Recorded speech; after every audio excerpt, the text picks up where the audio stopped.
उपासक उपासिकाओं को सप्रेम नमो बुद्धाय। आज मैं मंगला डोंगरे आप सभी का बोधिपकीय धम्म फाउंडेशन के इस धम्म देशना सत्र में जोड़ने हेतु अभिनंदन करती हूँ और अय्या जी की अनुमति से आज का सत्र शील याचना से प्रारंभ करती हूँ। साधु साधु साधु। वंदामी अय्या जी। Arya Maga, वंदामी अय्या जी। Disati Samanya Kala, वंदामी अय्या जी। Nipanas Pachayo Hontu. आज मैं सब उपासक उपासिका की ओर से शील की याचना करती हूँ। अरहं सम्मा सम्बुद्धो भगवान् बुद्धं भगवन्तं अभिवादयामि। स्वाखातो भगवता धम्मं नमस्सामि। सुपटिपन्नो भगवतो सावक संघो संघं नमामि। ओकास वन्दामि अय्ये द्वारत एना मय्या कत सब अपराध क्षमतु मे अय्ये। द्वितीयम्पि ओकास वन्दामि अय्ये द्वारत एना मय्या कृतं सब अपराध क्षमतु मे अय्ये। तृतीयम्पि ओकास वन्दामि अय्ये द्वारत एना मय्या कृतं सब अपराध क्षमतु मे अय्ये। Khamami, Khamami, Khamami, Abhivadan Silas Nityang Uthapachayino Chattaro Dhamma Vardhanti Ayu Vanno Sukhang Balang Ayu Arogye Sampatti Sabba Sampatti Mevacha Atha Nibbana Sampatti Iminate Samichatu। साधु साधु साधु। मैं उपोषित शील की याचना करूंगी और मेरे साथ अर्चना गेडाम जी पंचशील ले। जी प्रीति जी। हाँ। ओकास अहमये तिसर्णेना साधि अट्ठांग समनागतं उपोषित शील धम्मा याचामि अनुग्रहं कृत्वा शीलदेथामि अय्ये। द्वितीयम्पि ओकास अहमये तिसर्णेना साधि अट्ठांग समनागता उपोषित शील धम्मा याचामि अनुग्रहं कृत्वा शीलदेथामि अय्ये।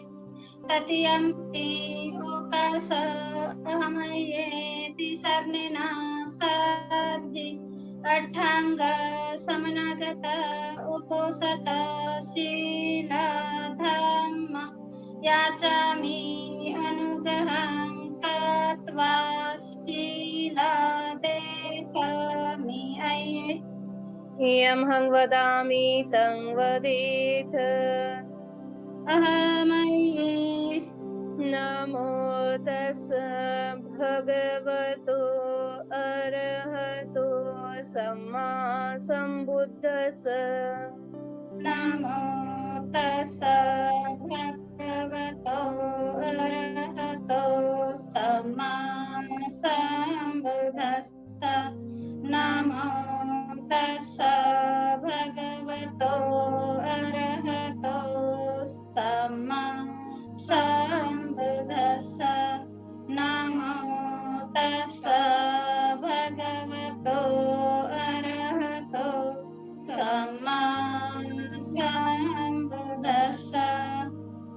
बुद्धं शरणं गच्छामि बुद्धं शरणं गच्छामि धम्मं शरणं गच्छामि धम्मं शरणं गच्छामि संघं शरणं गच्छामि संघं शरणं गच्छामि द्वितीयंपि बुद्धं शरणं गच्छामि तृतीयंपि बुद्धं शरणं गच्छामि द्वितीयंपि धम्मं शरणं गच्छामि तृतीयंपि धम्मं शरणं गच्छामि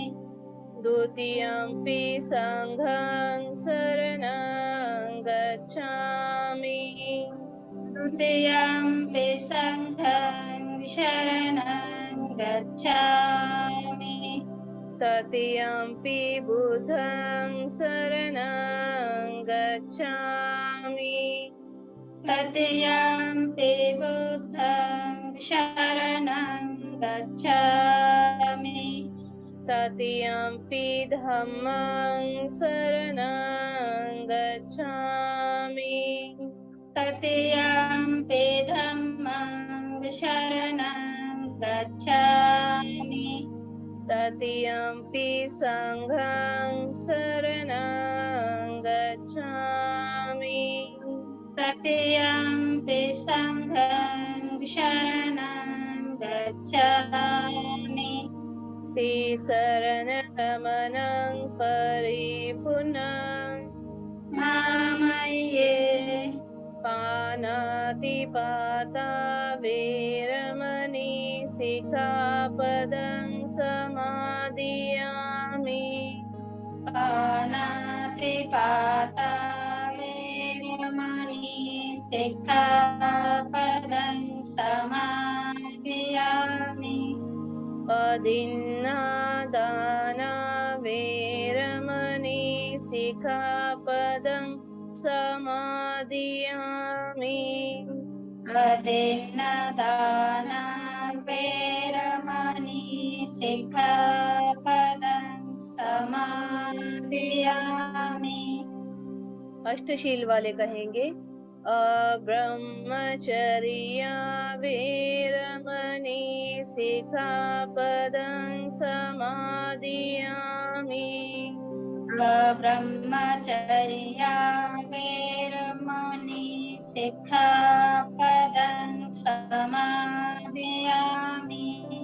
पंचशील वालों के लिए कामेषु मिच्छाचारा वेरमणि सिक्खापदं समादियामि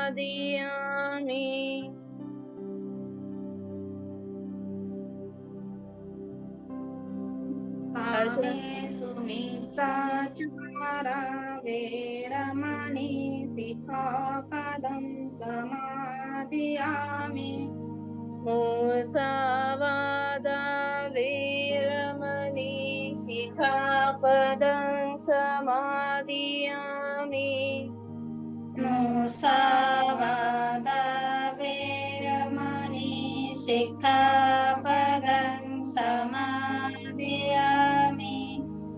सुरामेरयमज्जपमादठाना वेरमणि सिक्खापदं समादियामि सुरामेरयमज्जपमादठाना वेरमणि सिक्खापदं समादियामि विकालभोजन वेरमणि सिक्खापदं समादियामि विकालभोजन वेरमणि सिक्खापदं समादियामि न च गीतवादितविसुखदसना माला गन्धविलेपन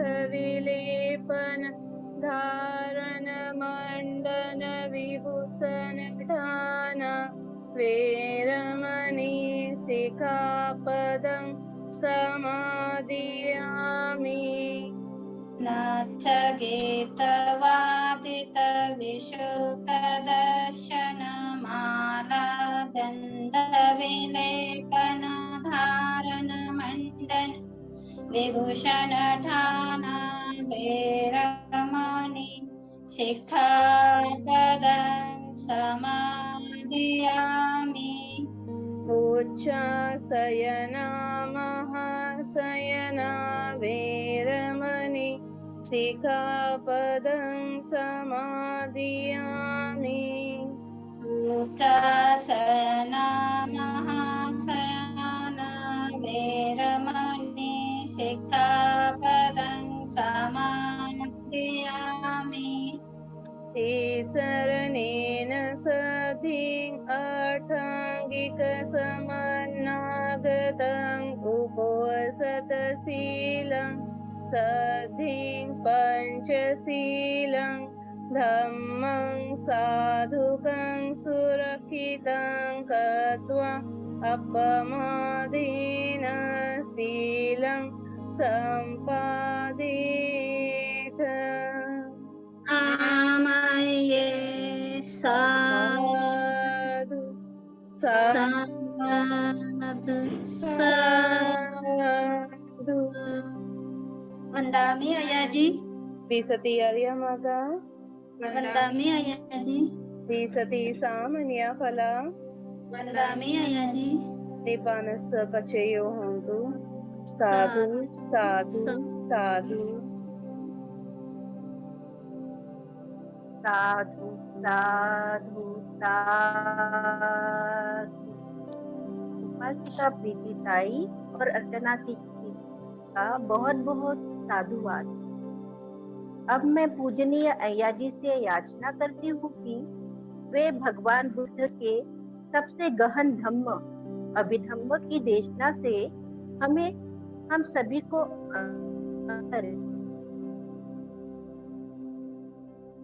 साधु साधु साधु। सर्वप्रथम करुणा के सागर भगवान तथागत बुद्ध, जिन्होंने हमें इतना अद्भुत सधम्म दिया, वह सधम्म और उस सधम्म को निरंतर 2500 वर्षों से जन जन तक पहुंचाने का कार्य कर रहे श्रावक संघ को मैं 3 बार वंदन करती हूँ। सर्वप्रथम आप सभी मन को एकाग्र करके शांत करके दोनों हाथ जोड़ेंगे और भगवान बुद्ध के 84,000 वचनों को महान अभिवादन करेंगे, ताकि हम सभी को शीघ्र ही आर्य मार्ग, आर्य फल और इसी जीवन में निर्वाण की प्राप्ति हो सके। इस मंगल कामना के साथ हम भगवान बुद्ध के वचनों को अभिवादन करेंगे। महाअभिवादा बुद्ध वचना चतुराशीति धम्मखंड सहस्राणि विसति अर्यमगा विसति सामय्य फला। एकाएक इसी जीवन में निब्बान की प्राप्ति हो। यो वो आनंदमया धम्मो च विनयो च देशितो पञ्यतो सो मम चैन सत्ता। यो वो आनंदमया धम्मो च विनयो च देशितो पञ्यतो सो मम चैन सत्ता। यो वो आनंदमया धम्मो च विनयो च देशितो पञ्यतो सो मम चैन सत्ता। नमो तस् भगवतो अरहतो सम्मा संबुद्धस्स।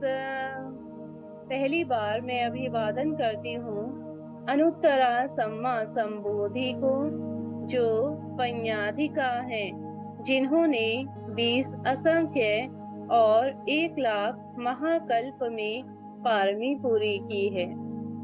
नमो तस् भगवतो अरहतो सम्मा संबुद्धस्स।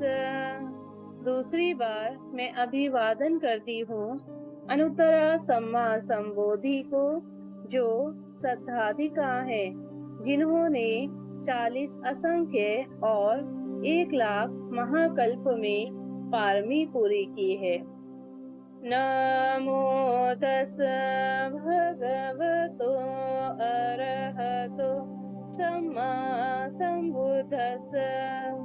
तीसरी बार मैं अभिवादन करती हूँ अनुत्तरा सम्मा संबोधि को, जो वीर्याधिका है, जिन्होंने 80 असंख्य और 1,00,000 महाकल्प में पारमी पूरी की है। इसके पश्चात हम लोग चित्त संगायन करेंगे। लोभ मूल चित्त 8। सोमनस सहगतं दिठिगता संपयुतं असंखारिकं कामगोचरं अकुशल लोभ मूल चित्तं।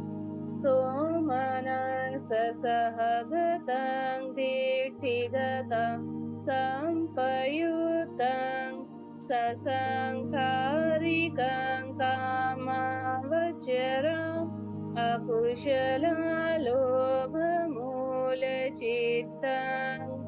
सोमनस सहगतं दिठिगतं विपयुतं असंखारिकं कामवचरं अकुशल लोभ मूल चित्तं।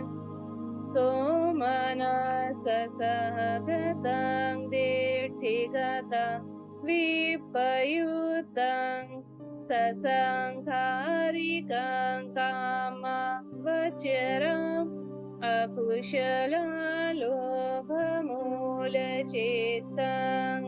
उपेक्षा सहगतं दिठिगतं संपयुतं असंखारिकं कामवचरं अकुशल लोभ मूल चित्तं। उपेक्षा सहगतं दिठिगतं संपयुतं ससंखारिकं कामवचरं अकुशल लोभ मूल चित्तं। उपेक्षा सहगतं दिठिगतं विपयुतं असंखारिकं कामवचरं अकुशल लोभ मूल चित्तं। उपेक्षा सहगतं दिठिगतं विपयुतं ससंखारिकं कामवचरं अकुशल लोभ मूल चित्तं। दोष मूल चित्त 2। दोमनस सहगतं पटिघा संपयुतं असंखारिकं कामवचरं अकुशल दोष मूल चित्तं।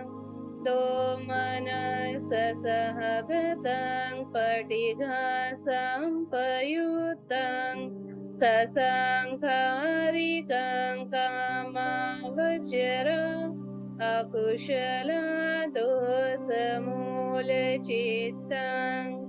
मोह मूल चित्त 2। उपेक्षा सहगतं विचिकित्सा संपयुक्तं असंखारिकं कामवचरम् अकुशलमोहमूलचित्तम् उपेक्षा सहगतं उद्धच्य संपयुक्तं असंखारिकं कामवचरम् अकुशलमोहमूलचित्तम् साधु साधु साधु। अब इसके पश्चात आज का सत्र हम लोग आरंभ करते हैं।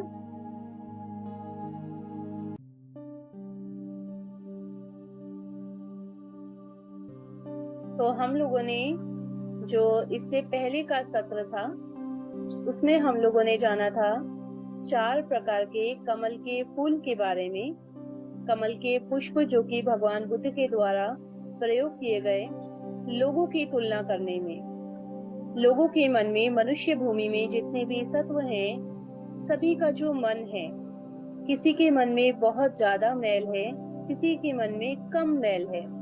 भगवान ने देखा कि किस किस प्रकार के मनुष्य किस किस कमल के फूल की भांति हैं या बीज की भांति हैं, और किसी किसे धम्म समझाया जा सकता है। जिसमें से सबसे पहला जो कीचड़ में धंसा हुआ, उसके ऊपर जो कीचड़ से थोड़ा सा ऊपर है परंतु पानी की सतह में बहुत नीचे है। तीसरा जो पानी की सतह तक ऊपर आ चुका है, और चौथा जो पानी के ऊपर कमल की भांति खिल चुका है। तो भगवान ने बताया था कि जो कीचड़ में है वो अकुशल चित्त वाले हैं, जिन्हें कभी धम्म नहीं समझाया जा सकता। जो ऐसे हैं जिनके चित्त में कुशल और अकुशल दोनों हैं, इन्हें धम्म समझाया जा सकता है, परंतु इनके दोनों चांसेस हैं कि ये वापस कीचड़ में फंस सकते हैं, दुर्गति की तरफ जा सकते हैं, या फिर ये बाद में कमल की भांति ऊपर खिल भी सकते हैं। तीसरा जो पानी की सतह पर आ चुके हैं, झान चित्त वाले, और चौथा लोकोत्तर चित्त अर्थात श्रोतापन, सकृदागामी, अनागामी और अरहंत। ये हमने कल पढ़ा, पिछले सत्र में पढ़ा था। अब इसके पश्चात हम लोग बार बार संगायन कर रहे हैं, शायद आप में से बहुत सारे लोगों को कंठस्थ हो चुका हो। अकुशल चित्त 12 हैं, जिसमें से लोभ मूल चित्त 8, द्वेष मूल चित्त 2 और मोह मूल चित्त 2 है। और ये हमें 4 अपाय भूमि की तरफ लेकर जाते हैं। अपाय भूमि हमने पहले भी पढ़ा था, 31 प्रकार की भूमि है जिसमें मनुष्य का बार बार जन्म होता है। परंतु जिस व्यक्ति का केवल अकुशल चित्त काम कर रहा है, जरा सा भी कुशल नहीं है, जब भी देखिए तो उसके मन में केवल और केवल लोभ के, द्वेष के, मोह के ऐसे ही विचार आते हैं, ऐसा व्यक्ति अपाय सत्व के रूप में ही जन्म लेगा।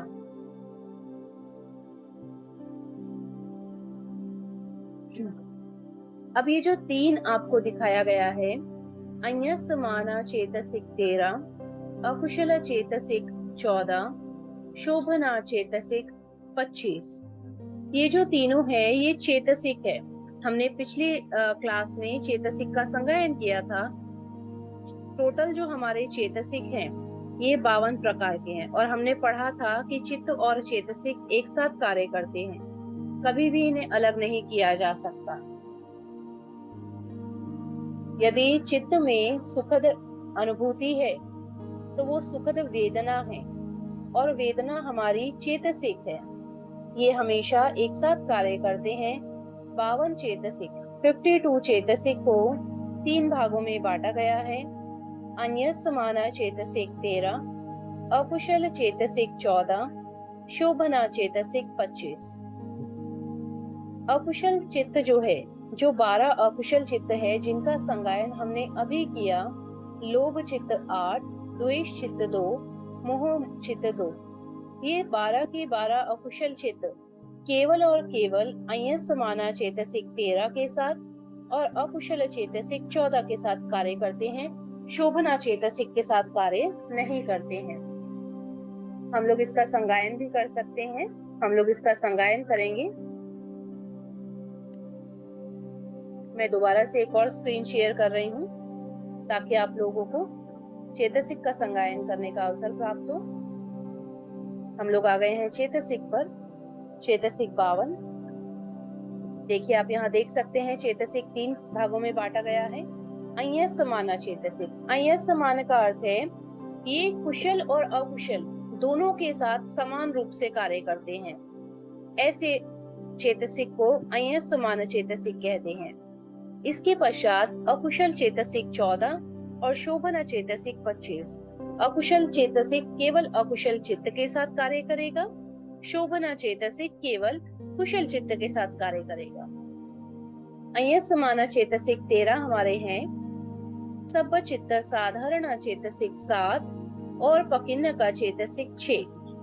सब चित्त साधारण चेतसिक में है हमारा हस्त चेतसिक, वेदना चेतसिक, संज्ञा चेतसिक, चेतना चेतसिक, एकगता चेतसिक, जीविता चेतसिक, मनसिकार चेतसिक। पकिन्न का चेतसिक में है 6 हमारे वितक का चेतसिक, विचार चेतसिक, अधिमोक्ष चेतसिक, वीर्य चेतसिक, पीति चेतसिक और छंद चेतसिक। तो ये जो 13 हमारे अय्य समाना चेतसिक हैं, ये 13 चेतसिक सभी चित्त के साथ काम करते हैं, समान रूप से कार्य करते हैं। किसी में कोई ऐसा कार्य करता है, लेकिन ये करते कुशल के साथ भी है और अकुशल के साथ भी है। परंतु इसके पश्चात अकुशल चेतसिक 14 है, जिसे वर्गीकृत किया गया है 5 कैटेगरी में। सबसे पहली कैटेगरी है मोचतुक चेतसिक 4, दूसरा लोतिक चेतसिक 3, तीसरा दोचतुक चेतसिक 4, थेदुक चेतसिक 2 और विचिकिच्छा चेतसिक 1। मोचतुक चेतसिक 4, पहला मोहा चेतसिक, दूसरा अहिरिका चेतसिक, तीसरा अनोतप्पा चेतसिक, चौथा उद्धच्च चेतसिक। इनका जो अर्थ है वो मैं आपको अगली क्लास में लिखवाने वाली हूँ। आप सभी उनका अर्थ भी लिख सकते हैं। लोतिक चेतसिक 3, लोभा चेतसिक 1, दिट्ठी चेतसिक 2, मान चेतसिक 3, दोचतुक चेतसिक 4 है, दोसा चेतसिक 1, ईसा चेतसिक 2, मच्छरिया चेतसिक 3, कुकुच्च चेतसिक 4, थेदुका चेतसिक 2 है, टीना चेतसिक और मिथा चेतसिक। विचिकिच्छा चेतसिक 1 ही है, विचिकिच्छा चेतसिक। तो ये जो हमारे चेतसिक हैं, ये केवल अकुशल चेतसिक को हमने संगायन किया। तो अकुशल चित्त के साथ, अकुशल चित्त 12 के साथ में केवल अय्य समाना चेतसिक 13 और अकुशल चेतसिक 14 ये कार्यरत होते हैं। लेकिन अकुशल के साथ में कभी भी शोभन चेतसिक कार्य नहीं कर सकता। ये क्रॉस का साइन आपको दिख रहा है, इसका अर्थ है अकुशल के साथ केवल अकुशल कार्य करेगा। जहाँ अकुशल चित्त होगा वहाँ अकुशल चेतसिक होगा, कुशल चेतसिक कार्य नहीं कर सकता है। चित्ता विच फंक्शन इन दुर्गति एंड सुगति पुगला। जैसा कि अभी मैंने कमल के पुष्प का उदाहरण आपको दिया, हम लोगों ने देखा कि दुर्गति वाले लोग भी हैं और सुगति वाले लोग भी हैं। आप उन्हें पहचानेंगे कैसे? आप जान रहे हैं कि दान, शील, भावना इनका अभ्यास अच्छा है, परंतु बहुत सारे लोग, आप उन्हें समझाने जाइए, आप उन्हें कितना भी समझाइए, कितना भी अच्छी बात बताइए, वो कभी भी अच्छी बातों का अनुमोदन नहीं करेगा, हमेशा आपको ही मूर्ख समझेगा। ऐसा व्यक्ति दुर्गति वाला होता है। आप उन्हें कोई भी अच्छी बात बताइए, आप धर्म का नाम मत लीजिए, आप केवल उन्हें ये बताइए कि मन को किस प्रकार संयमित करना है। ये मन ही हमें अकुशल कर्म करवाता है। यदि आप उन्हें कोई भी इस प्रकार की अच्छी बात बताते हैं तो भी वो उसका अनुमोदन नहीं करेगा। ऐसा व्यक्ति दुर्गति वाला होता है। परंतु सुगति वाला जो होता है उसमें दोनों प्रकार के मनुष्य होते हैं। कभी कभी वो अच्छी चीजों का अनुमोदन करेगा, कभी कभी नहीं करेगा। अगर ज्यादा करता है तो यानी ज्यादा कुशल है, और कभी कभी अनुमोदन नहीं भी करता है तो कहीं कहीं अकुशल भी है। तो दुर्गति वाले मनुष्य में और सुगति वाले मनुष्य में कौन कौन से चित्त काम करते हैं, ये हम देखेंगे। तो सबसे पहले आपका लोभ चित्त 8 निश्चित रूप से जब दुर्गति वाला है तो दुर्गति वाले मनुष्य के चित्त में केवल और केवल अकुशल चित्त ही कार्य करेगा, कुशल चित्त कार्य कर ही नहीं सकता। लोभ चित्त 8, द्वेष चित्त 2, मोह चित्त 2 ये कार्य करते हैं। फिर इसके बाद अकुशल विपाक चित्त 7, अहेतु का क्रिया चित्त 3 ये कार्य करते हैं। जो आपके 121 प्रकार के चित्त हैं ये उन्हीं में से लिए गए हैं। इसके पश्चात हम देखेंगे सुगति वाला। सुगति पुगल में यानी कि मनुष्य, हम लोग मनुष्य हैं, हम लोग सुगति भूमि में हैं। हमारे चित्त में कुशल भी है और अकुशल भी है। ऐसा नहीं है कि हम मनुष्य हैं तो हम सब अच्छा ही अच्छा सोचते हैं, अच्छा ही अच्छा करते हैं, ऐसा जरूरी नहीं है। परंतु हम सुगति में आ चुके हैं, हमारे पास चांस है कि हम अरहंत अवस्था तक जा सके, और हमारे पास में ये भी चांस है कि हम वापस दुर्गति में जा सकें। जितना ज्यादा अकुशल करेंगे उतना ज्यादा दुर्गति की तरफ जाएंगे, यानी कि कमल के उस बीज की तरह बन जाएंगे जो कीचड़ में धंसा हुआ है। हम लोग कीचड़ से ऊपर उठ चुके हैं, धम्म को जानने लगे हैं, मन को जानने लगे हैं। हम चाहें तो और ऊपर उठ करके कमल के पुष्प की भांति खिल सकते हैं, और हम चाहें तो मिट्टी में दोबारा धंस सकते हैं, कीचड़ में दोबारा धंस सकते हैं। हमारा चित्त जो है अकुशल से भर सकते हैं यदि हम चाहें तो।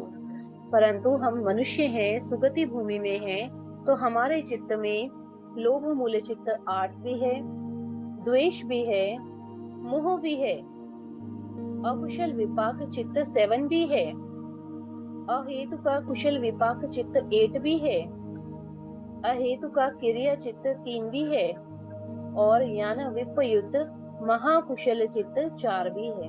अब आप देखेंगे तो दोनों में अंतर आपको दिखाई दे रहा होगा कि दुर्गति वाले में केवल अकुशल ही अकुशल दिखाई दे रहा है, और सुगति वाले में अकुशल भी है लेकिन कुछ कुशल भी है।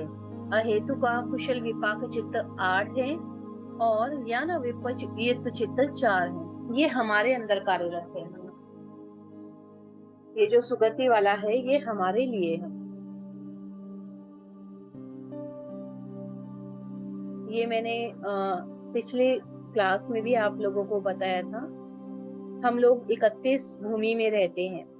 देखिए, किसी किसी को हो सकता है इस पर भरोसा ना हो, लेकिन यदि आज हम इसे आधुनिक साइंस की भाषा में समझें तो हम विश्वास करेंगे। आधुनिक साइंस जो है, जो आज मॉडर्न साइंस है हमारी, वो हमें बताती है कि बहुत सारी गैलेक्सीज हैं ब्रह्मांड में, बहुत सारी गैलेक्सीज हैं। एक गैलेक्सी में एक छोटा सा ग्रह है पृथ्वी, जिस पर हम जन्म ले रहे हैं। परंतु इसके अलावा भी बहुत सारी ऐसी गैलेक्सीज हैं जिसमें जीवन संभव है। आज तो विज्ञान ने मंगल ग्रह पर और चांद पर भी जीवन संभव है ऐसा खोज लिया है। तो जब ऐसे ग्रहों पर जीवन संभव हो सकता है, और आज ये साइंस आधुनिक युग में इस बात को खोज रही है, लेकिन भगवान ने तो आज से 2500 वर्ष पूर्व ही हमें बता दिया कि मनुष्य के अलावा भी और ऐसी भूमि है और ऐसे लोग हैं जहाँ जीवन संभव है, जहाँ सत्व जन्म लेते हैं, मृत्यु होती है अपने कर्मों के कारण। तो ऐसे ही बहुत सारे सत्व हैं जो अलग अलग भूमियों में अपने कर्मों के कारण बार बार उत्पन्न होते हैं, और वो तब तक उत्पन्न होते हैं जब तक वो अरहंत अवस्था को नहीं प्राप्त कर लेते हैं। 31 भूमियों में 11 भूमि है कामावचरा भूमि। कामावचरा भूमि कौन सी है? जिसमें काम भोग है। जैसा कि हम जानते हैं, मनुष्य जो है तो काम भोग का जीवन है। मनुष्य वासनाओं को भी शांत करता है, लोभ द्वेष मोह को भी शांत करता है। इसी प्रकार से हम अपने सामने पशुओं को भी देख सकते हैं। पशु भी तो यही करता है। पशु भी वासनाओं को शांत करता है, काम भोग का जीवन जीता है। तो कामावचरा भूमि ऐसी भूमि है जहाँ काम भोग हो, ऐशो आराम हो, हमारी सारी जितनी भी वासनाएं हैं उसको हम पूर्ति कर सकें, ऐसी कामावचरा भूमि होती है, जिसमें 4 काम दुगति भूमि 4 आती हैं और काम सुगति भूमि 7 आती हैं। काम दुगति भूमि 4 में आता है आपका निरया, प्रेत, असुर, तिरच्छान। और काम सुगति भूमि में आपका आता है मनुष्य 1 और देवभूमि 6। ये आपका टोटल 11 कामभूमि बनता है। मैं दोबारा से बताती हूँ, काम दुगति भूमि दुर्गति वाली भूमि 4 है और काम सुगति वाली भूमि 6 है। सुगति वाली भूमि 7 है। 4 अपाय भूमि हमारी काम दुर्गति वाली है, जिसमें मनुष्य अपने अकुशल कर्मों की वजह से जन्म लेता है, जिसमें आपका आता है निरया, प्रेत, असुरा, तिरच्छान।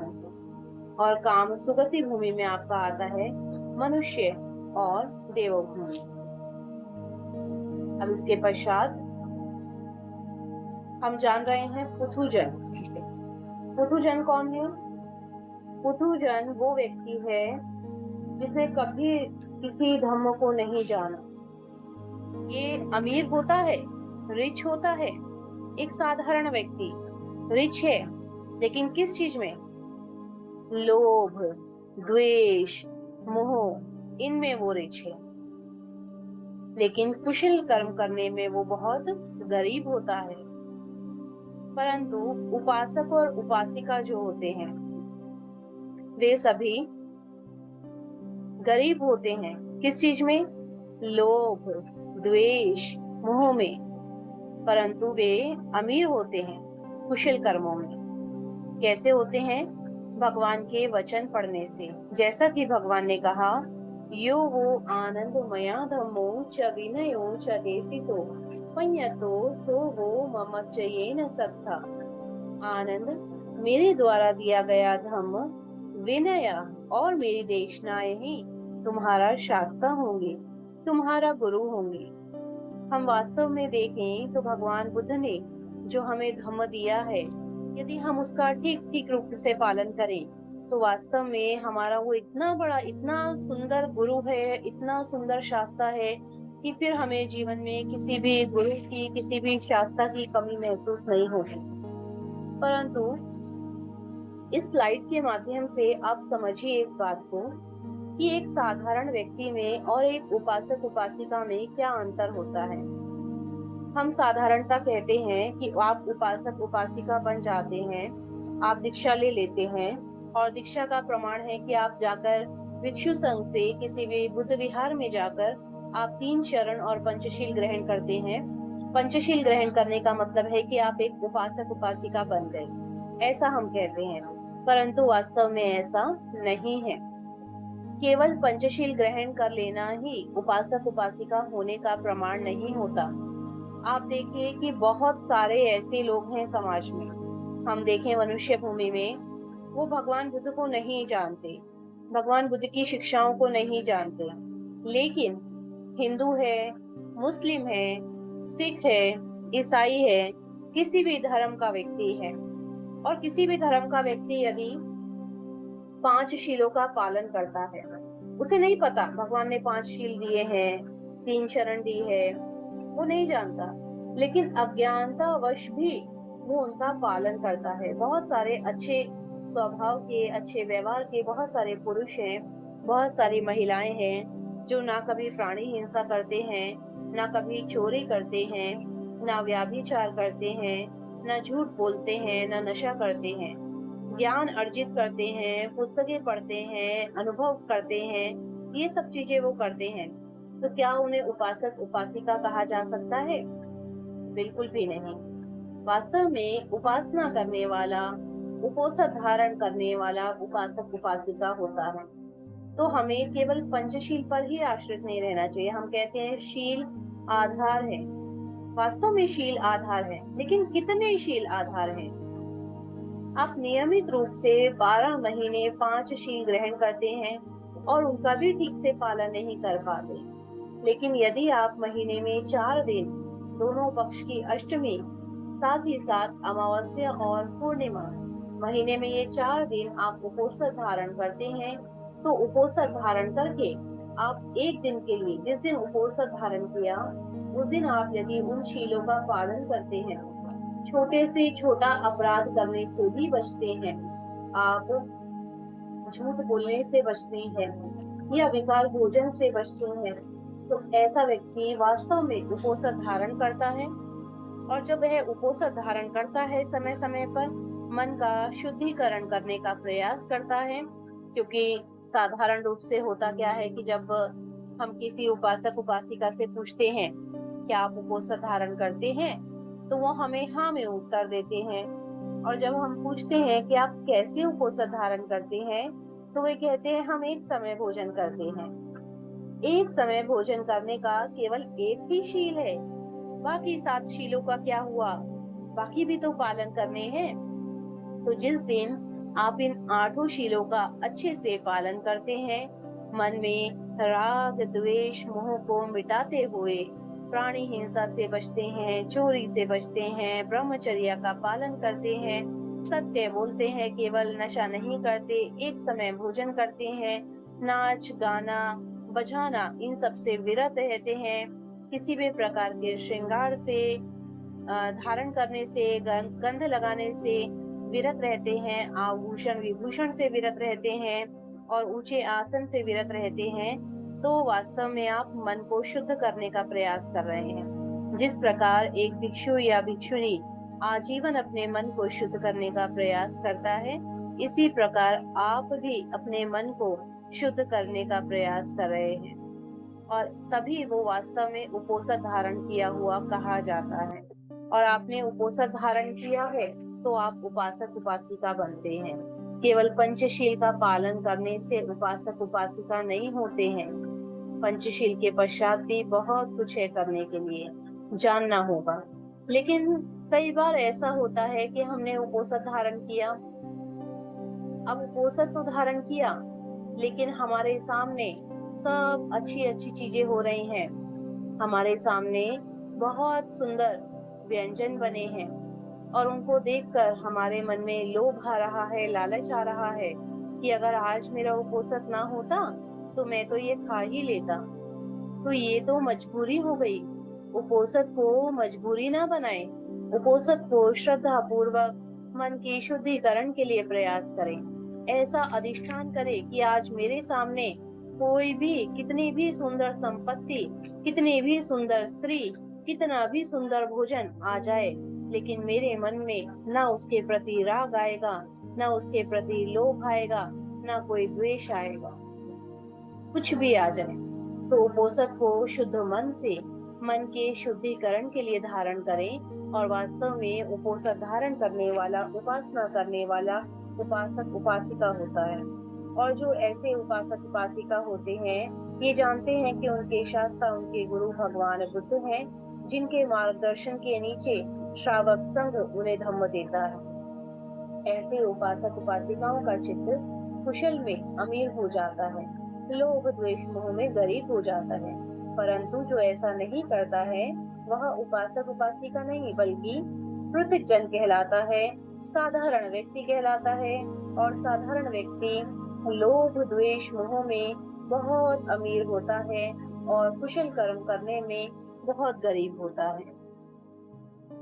आगे बढ़ते हैं हम लोग। अभी हमने जाना कि सुगति जो भूमि है, सुगति भूमि 7 है, जिसमें 1 मनुष्य भूमि है और 6 देव भूमि है।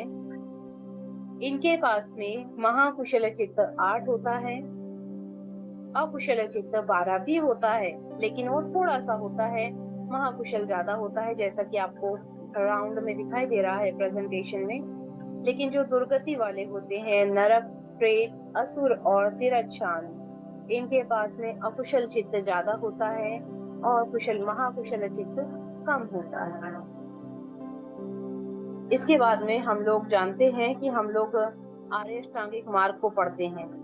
जिस प्रकार से आर्य अष्टांगिक मार्ग है प्रज्ञाशील समाधि का मार्ग, उसमें हम पढ़ते हैं सम्यक दृष्टि, सम्यक संकल्प, सम्यक वचन, सम्यक कर्म, सम्यक आजीविका, सम्यक व्यायाम, सम्यक सति, सम्यक समाधि, सम्यक ध्यान और सम्यक विमुक्ति। 8 के बाद में 9 और 10 जो पॉइंट है हमारा सम्यक ध्यान और सम्यक विमुक्ति आता है। इसी प्रकार से जब हमारे चित्त में केवल और केवल अकुशल भरा होता है, केवल अकुशल से हम लोग भरे हुए होते हैं, तो हम लोग सम्यक ना होकर के मिथ्या धारण करते हैं। और मिथ्या 10 प्रकार का, जो कि हमारे बिल्कुल आर्य अष्टांगिक मार्ग की तरह ही है, इसी प्रकार के मिथ्या होते हैं।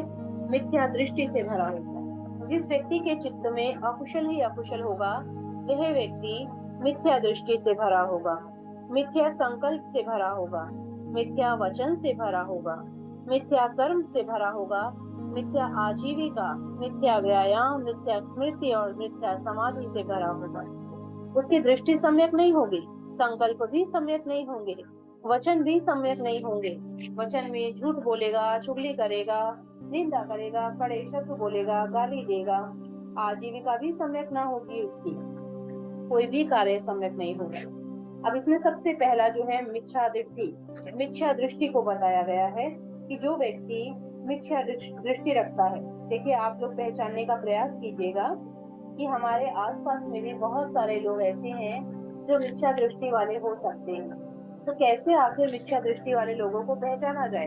तो मिथ्या दृष्टि वाले लोग सबसे पहले तो एग्रीमेंट करते हैं, एग्रीमेंट समझौता करते हैं। समझौता किस प्रकार का कि जब कोई बात को रखा जाता है, कई बार ऐसा होता है कि हम लोग किसी डिस्प्यूट में आ जाते हैं कि हमारी बात सही है या उसकी बात सही है, तो ऐसा आने पर वह जो है आपके साथ में केवल और केवल समझौता करेगा। वो अपनी बात को ना ठीक से रख पाएगा और ना ही वो आपकी बात को ठीक से समझने का प्रयास करेगा। जैसा कि हमने साधारण भाषा में कहें तो कई बार देखा होगा कि बहुत सारे लोग सीधा ऐसा कह देते हैं, अरे ठीक है, हमने तुम्हारी बात मान ली, तुम सही हो, हम गलत हैं। होता है या नहीं? सभी के साथ में, सभी के साथ में होता है बहुत बार, क्योंकि वो तर्क वितर्क नहीं कर सकते, वो तर्क वितर्क करने की क्षमता ही धारण नहीं करते हैं, क्योंकि सम्यक दृष्टि नहीं है। जहाँ सम्यक दृष्टि होगी तो तर्क वितर्क अच्छा होगा, हेल्दी होगा, पॉजिटिव होगा, और ऐसा तर्क वितर्क होगा जिसका कोई निष्कर्ष निकलेगा। ऐसा नहीं कि अच्छा चलो ठीक है, मैं हारा, तुम जीते, तुम्हारी बात को स्वीकार कर लिया, चाहे समझ में कुछ भी ना आया हो, केवल समझौता कर लिया। ऐसा व्यक्ति मिथ्या दृष्टि धारण करने वाला होता है। दूसरा, धम्म के आगे अपने विचार रखता है, अपनी राय रखता है। अगर ऐसा ना होता तो वैसा होता, ऐसा नहीं कहते तो वैसा कहते। जो भी भगवान ने कहा है उस पर वो शंका उत्पन्न करता है, अच्छी बात है। प्रश्न पूछता है, अच्छी बात है। उसका समाधान चाहता है, अच्छी बात है। लेकिन कई बार मनुष्य जो है समाधान के लिए प्रश्न नहीं पूछता है, केवल चीजों को जटिल बनाने के लिए प्रश्न पूछता है। यदि वह व्यक्ति अपनी राय रखता है, अपनी जटिलताओं को बढ़ाने के लिए, दूसरों की जटिलताओं को बढ़ाने के लिए अपना राय रखता है, धम्म को झूठा साबित करने का प्रयास करता है, ऐसा व्यक्ति मिथ्या दृष्टि धारण करने वाला होता है। तीसरा, डिसओबीडिएंट, हठी, हम कहें जो आज्ञा का पालन ना करे, जो जिद्दी हो, आज्ञा ना मानने वाला हो, इस प्रकार का व्यक्ति। चौथा, अब जैसे सिद्धांत होते हैं, हर व्यक्ति का एक सिद्धांत होता है, मत होता है, लेकिन अगर कोई व्यक्ति अपने गलत मत को भी, जैसा हम कहते हैं कि आज अंधविश्वास बहुत ज्यादा बढ़ गया है, अंधविश्वास की वजह से लोग ऐसा करते हैं, वैसा करते हैं, ऐसा व्यक्ति यदि धारण करता है, अंधविश्वास को धारण करता है, और अंधविश्वास को धारण करने के पश्चात भी उसे पता भी है कि इससे कुछ होने वाला नहीं है, फिर भी वो उसको धारण करके चलता है, तो ये मिथ्या दृष्टि वाला है। एक व्यक्ति होता है जो केवल थ्योरी पढ़ता है, प्रैक्टिकल अभ्यास नहीं करता। जैसा कि किताबी हम कहते हैं, किताबों में से बहुत पढ़ लिया, ऐसा करना चाहिए, वैसा नहीं करना चाहिए, ऐसा मत करो, ऐसा करो। सब पढ़ लिया, ज्ञान, किताबी ज्ञान बहुत हो गया, लेकिन आचरण में एक भी सिद्धांत को न ला पाया। ऐसा व्यक्ति मिथ्या दृष्टि धारण करने वाला होता है। इसके पश्चात डॉगमेटिक जो होता है, जो कट्टर होता है। कट्टर किस चीज में? धर्म के संबंध में। हम में भी बहुत सारे लोग हैं कि भगवान बुद्ध के धम्म को जाना नहीं, पहचाना नहीं, शिक्षाओं को जानते नहीं, पहचानते नहीं, ना पंचशील का ज्ञान, ना अष्टशील का ज्ञान, ना आर्य अष्टांगिक मार्ग का ज्ञान, भगवान ने दुख मुक्ति का जो मार्ग दिया ना उसका ज्ञान लिया, लेकिन धर्म के प्रति कट्टर बन गए, अपने धर्म को लेकर के कट्टर बन गए। तो धर्म को लेकर कट्टर रहने वाला व्यक्ति भी मिथ्या दृष्टि धारण करने वाला होता है। जब तक आपने भगवान बुद्ध के वचनों को अच्छे से समझा नहीं, जाना नहीं, उसको अनुभव किया नहीं, आचरण में लाए नहीं, उसकी वजह से आपके जीवन में परिवर्तन हुआ या नहीं, भगवान की शिक्षाओं के कारण आपका जीवन अच्छा हुआ या नहीं, अंतर दिखा कि नहीं, सुख आया कि नहीं, जब तक आपने खुद उसका अनुभव नहीं किया और बस धर्म के प्रति कट्टर बन गए और चल दिए मशाले लेकर के कि अब हम धर्म की लड़ाई लड़ेंगे, ऐसा व्यक्ति मिथ्या दृष्टि धारण करने वाला होता है। इसके पश्चात कॉन्ट्रेरी, जो बिल्कुल अपोजिट चलता हो, हमेशा विपरीत चलता हो, धम्म के विपरीत चलता हो, जैसा कहा जाए वैसा ना मानकर, सत्पुरुषों की बात ना मानकर हमेशा उसके विपरीत चलने का प्रयास करता हो। वो ये ना देखता हो कि क्या सही है क्या गलत है। केवल एक व्यक्ति ने अगर उसे अप्रिय है, कोई हमसे द्वेष रखता है, हम चाहे कितना ही अच्छा कह रहे हो, लेकिन ये हमारा दुश्मन है, ऐसा सोचकर वो हमेशा हमारी बात को नकारेगा ही नकारेगा, रास्ता बदलेगा ही बदलेगा। ऐसा व्यक्ति मिथ्या दृष्टि धारण करने वाला होता है। और इसके पश्चात है हेडस्ट्रॉन्ग। हेडस्ट्रॉन्ग का अर्थ भी वही है कि बहुत जिद्दी स्वभाव का है, बहुत ज्यादा जिद्दी स्वभाव का है। ऐसा व्यक्ति मिथ्या दृष्टि धारण करने वाला होता है। तो ये मिथ्या दृष्टि के प्रकार हैं। ऐसी मिथ्या दृष्टि से हमें बचना चाहिए। और अगर कोई सामने वाला व्यक्ति ऐसे मिथ्या दृष्टि धारण करता है तो हमें समझना चाहिए कि ये मिथ्या दृष्टि धारण करने वाला व्यक्ति है, अर्थात इसके चित्त में केवल और केवल अकुशल भारी है, और जिसके चित्त में अकुशल होगा तो वो दुर्गति वाला है, कभी भगवान के धम्म को ना समझ पाएगा, तो उसे समझाने का प्रयास भी हमें नहीं करना चाहिए। अब भगवान बुद्ध के वचन सुनने के बाद में हम लोग क्या करते हैं? जो हमारे 3 ये चित्त हैं, कामावचरा भूमि में अकुशल चित्त 12, अहेतु का चित्त 18 और कामावचरा शोभना चित्त 24, इससे हमें क्या प्राप्त हुआ? चक्षु, सोता, घाना, जीवा, काया, आंख, कान, नाक, जीवा और काया की प्राप्ति हुई। एक मिनट, इसके पश्चात हमारा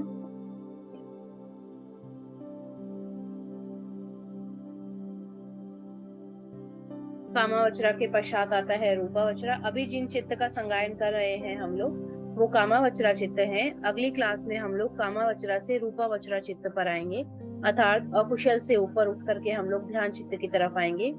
रूपावचरा चित्त 15, अरूपावचरा चित्त 12 और लोकोत्तरा चित्त 40। ये 4 कैटेगरी हैं हमारे मनुष्य जीवन में। मनुष्य जीवन में मुख्य कामावचरा चित्त 54 काम करते हैं, जिसको हम लोग धम्म के अनुसार अपग्रेड करते हैं और लोकोत्तरा तक पहुंचाते हैं। चक्षु, सोता, घाना, जीवा, काया से हम लोग धम्म देशना को ग्रहण कर रहे हैं, और इसकी वजह से हमारा जो अकुशल होता है वो कुशल में परिवर्तित होने लगता है। जितना भी हमारा अकुशल चित्त है वो कुशल में परिवर्तित होने लगता है। और कुशल में परिवर्तित होने का मतलब है ज्ञान संपयुक्त चित्त को प्राप्त करना, जिसे हम लोकिया ध्यान कहते हैं। ये जब आप चित्त को और अच्छी गहराई से समझेंगे तो ये स्लाइड्स आपको बहुत अच्छे से समझ में आएगी। हो सकता है अभी थोड़ा सा कम समझ में आएगी। लोभ चित्त पहला है। इसके साथ में कौन कौन से चेतसिक कार्य करते हैं? सब चित्त, साधारण चेतसिक 7 कार्य करते हैं, जो कि है फस्सा चेतसिक, वेदना चेतसिक, संज्ञा चेतसिक, चेतना चेतसिक, एकाग्रता चेतसिक, जीविता चेतसिक और मनसिकार चेतसिक। पकिन का चेतसिक 6 कार्य करते हैं। वितक का चेतसिक विचार, अधिमुख, वीर्य, प्रीति और छंद। मोचतुक चेतसिक 4 कार्य करते हैं, मोह, अहिरिका, अनुतप्पा और उद्धच्च। लोतिका चेतसिक 2 कार्य करते हैं केवल, लोभा और दिट्ठी। पय्या चेतसिक इसके साथ कार्य कर सकता है क्या? जहाँ लोभ होगा क्या वहाँ प्रज्ञा होगी? बिल्कुल भी नहीं होगी। तो ये आपका जो पहला लोभ चित्त है। हमने अभी 12 चित्त का संगायन किया था आरंभ में। इसमें जो पहला लोभ चित्त है, पहला, उसमें हमारे इतने सारे चेतसिक कार्य करते हैं। 7 सब चित्त साधारण चेतसिक 7, पकिन का चेतसिक 6, मोचतु का चेतसिक 4 और लोथे का चेतसिक 2। टोटल हमारे 13, 14, 15, 16, 17, 18, 19 चेतसिक कार्य करते हैं। एक चित्त के साथ इतने सारे चेतसिक कार्य करते हैं। हाँ, अब जो है हमारा, ये कई लोगों का प्रश्न आता है कि हम लोग जब चित्त का संगायन करते हैं तो सबसे पहला हमारा आता है सोमनस सहगतं दिट्ठिगता संपयुक्तं असंखारिकं कामावचरा अकुशल लोभ मूल चित्तम। तो इसका अर्थ क्या है? आज हम एक एक शब्द का अर्थ जानते हैं। सबसे पहला है सोमनस सहगतं। सोमनस जो है वो हमारी वेदना है। वेदना हमारी बहुत प्रकार की होती है। सोमनस, दोमनस और उपेक्षा, 3 प्रकार की वेदना है। सोमनस का अर्थ है सुखद वेदना, दोमनस का अर्थ है दुखद वेदना, उपेक्षा का अर्थ है ना सुख ना दुख, तटस्थ भाव, स्थिर भाव वाली वेदना। तो ये हमारी जब सोमनस सहगतं आती है, इसका अर्थ है सुखद वेदना। तो सोमनस सहगतं जो है वो चित्त है, लेकिन सोमनस वेदना है, और वेदना क्या है? चेतसिक है। ये अंतर समझना होगा, चित्त और चेतसिक में अंतर समझना होगा आपको। इसके पश्चात है दिट्ठिगता संपयुक्त। दिट्ठि का मतलब है दृष्टि, मिथ्या दृष्टि धारण करना, जो अभी मैंने आपको बताया ना, मिथ्या दृष्टि। तो ऐसी मिथ्या दृष्टि, तो मिथ्या दृष्टि के साथ संप्रयुक्त, संप्रयुक्त का अर्थ है जुड़ा हुआ, मिथ्या दृष्टि से जुड़ा हुआ, ये हमारा वास्तविक चित्त है। और असंखारिकं, संखार, संखार का अर्थ है संस्कार। तो ऐसे संस्कार कौन कौन से? असंखार, ससंखार, काया वाणी मन से बनाए हुए संस्कार, तो उसको बोलते हैं हम असंखारिकं, संस्कार बने हुए। चित्त का हमने पहले से ही 4 क्वालिटी पढ़ी थी, एक उत्पाद, एक निरोध, एक आलंबन, एक वस्तु। चित्त और चेतसिक एक साथ उत्पत्ति होती है, एक साथ नष्ट होते हैं, एक ही आलंबन होता है और एक ही वस्तु पर ध्यान केंद्रित होता है। ये भी हमने पढ़ा था, काया से 3 कर्म, वचन से 4 कर्म और मन से 3 कर्म। अब इसके पश्चात है ससंखारिकं। ससंखारिकं जहां पर आता है, इसका मतलब है केवल काया और वचन से बनने वाले संस्कार। और जहां पर भी असंखारिकं आता है, असंखारिकं का अर्थ है काया, वचन और मन तीनों से बनने वाले संस्कार। तो ये हमारे चित्त का जो एक एक वर्ड का डेफिनेशन है। सोमनस सहगतं, सोमनस हमारी वेदना है। दिट्ठिगता संपयुक्तं, मिथ्या दृष्टि के साथ जुड़ा हुआ है। असंखारिकं या ससंखारिकं, असंखारिकं का अर्थ काया, वचन, मन से बना हुआ, ससंखारिकं का अर्थ है काया और वचन से बना हुआ। ये हमारा एक चित्त का एक्सप्लेनेशन है। तो आज का जो सत्र है, इसमें आप लोगों ने जो चित्त और चेतसिक किस प्रकार से कार्य करते हैं। हमारा चित्त इतना कॉम्प्लिकेटेड है, इतना जटिल है कि उसे समझना बड़ा ही मुश्किल है। जब तक आप उसे सूक्ष्म स्तर तक नहीं समझेंगे, अभिधम्मा हमें चित्त को सूक्ष्म स्तर तक समझाना बताता है। आप जब तक उसकी जड़ तक नहीं जाएंगे तो जड़ को उखाड़ नहीं पाएंगे। हो सकता है बहुत सारे लोग इसे पहले से उखाड़ने का प्रयास कर चुके हों या काफी हद तक उसे खोद चुके हों। इसका कारण है कि आपने पूर्व में चित्त में ये चीजें धारण की है, इस चित्त की जो कॉम्प्लिकेशन है इसको समझा है। लेकिन जो व्यक्ति अपने मन को बिल्कुल भी कंट्रोल नहीं कर पा रहा, उसे अभिधम्मा पढ़कर ये सारी चीजों को एकत्रित करने की जरूरत है, संग्रहित करने की जरूरत है, चित्त को समझने की जरूरत है। चित्त में किस प्रकार वेदनाएं उठ रही हैं, कौन सा चित्त उत्पन्न हो रहा है, 121 में से जब भी आपके मन में विचार आ रहा है तो कौन सा चित्त किस समय उत्पन्न हो रहा है, ये पहचानने की जरूरत है। जब आप पहचान पाएंगे तो उसका सॉल्यूशन कर पाएंगे, क्योंकि उसी में चित्त में ही हमें सॉल्यूशन दिया है कि कौन से अकुशल को कौन से कुशल से नष्ट किया जा सकता है, कौन से कुशल को बढ़ा करके महाकुशल किया जा सकता है या ध्यान चित्त तक पहुंचाया जा सकता है। तो इसीलिए आप लोग ये चित्त का जो संगायन है, जिसे हम आरंभ में करते हैं 12 चित्त का संगायन, आप इसे पूरा करने का प्रयास कीजिए। पूरा रोज संगायन करने का प्रयास कीजिए। 10 मिनट देकर के आप डेली 15 से 20 चित्त का संगायन कीजिए, ताकि आपको ये कंठस्थ हो जाए। और जो मैं समझाने का प्रयास कर रही हूँ, बहुत मुश्किल से ये स्लाइड्स बनती हैं, इस तरह से आसान तरीके से समझाने के प्रयास किया जाता है कि स्लाइड्स इतनी सरल बने कि आप लोगों को थोड़ा थोड़ा टुकड़ा टुकड़ा करके समझ में आए, लेकिन अच्छे से समझ में आए। तो आप इस स्लाइड्स का पूरा लाभ ले पाए, उसके लिए जरूरी है कि आप चित्त को भी बेहतर तरीके से पहले समझ पाए। तो मैं आशा करती हूँ कि आज जितना भी आपने सीखा है वो आप सच में धारण करेंगे, और इसे जितना कॉम्प्लिकेटेड हमारा अभिधम्मा है, जितना जटिल है हमारा अभिधम्मा, उसे सरलता से समझने का आगे भी प्रयास करेंगे। और जितना समझाया गया है उसे बार बार दोहराएंगे, ताकि चीजें स्पष्ट होती जाएं। क्या वेदना उठ रही है, कौन सा संस्कार निर्माण हो रहा है, कब चित्त और चेतसिक मिलकर कार्य कर रहे हैं, कौन से कर्म का निर्माण कर रहे हैं, ये सारा पहचानने का सूक्ष्म स्तर पर प्रयास करते जाएं। बहुत कठिन है इतने सूक्ष्म स्तर पर जाना, उसको पहचानना, लेकिन जितना आप जानेंगे, जितना आप कुशल एकत्रित करेंगे, जितना आप पढ़ेंगे, उतना आपके लिए बेहतर होगा। तो आप जो है इसका प्रयास करते जाइए, और इसे आगे भी हमारी क्लासेस जो हैं उसमें जोड़ने का प्रयास करते जाइए। आज के सत्र को मैं सभी के साथ में यहीं पर समाप्त करती हूँ। सभी का मंगल हो। सभी भगवान बुद्ध, धम्म और संघ 3 रत्नों से अनुकंपित हो करके भगवान बुद्ध के गहन धम्म को समझ करके इसका पूर्ण लाभ ले पाए, ऐसी मैं सभी के लिए मंगल कामना करती हूँ। साधु साधु साधु।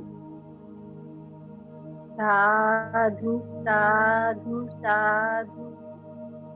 अभिधम्म की गहन शिक्षा को इतनी सरलता से समझाने हेतु अय्या जी का खूब खूब साधुवाद।